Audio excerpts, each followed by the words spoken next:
হয়, সবার জন্যই হয়। আচ্ছা,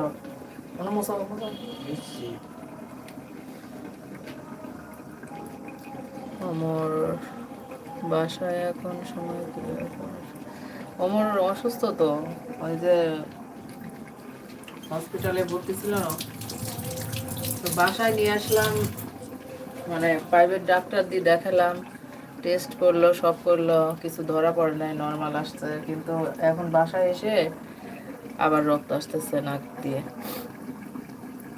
কি করবো বুঝতেছি না তো। কিন্তু রিপোর্ট সব ভালো আসছে, কিন্তু রক্তটা কিসের জন্য, কি হয়েছিল? ওই যে নাক দিয়ে মুখ দিয়ে রক্ত আসতেছে।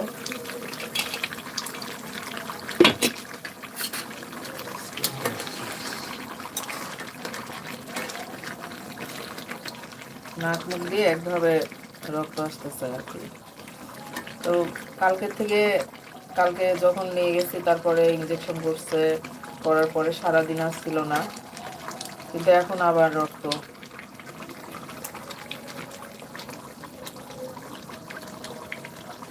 ভালোটা আল্লাহ তাকে সুস্থ করে। সবাই একটু দোয়া করবেন আমার ছেলেটার জন্য।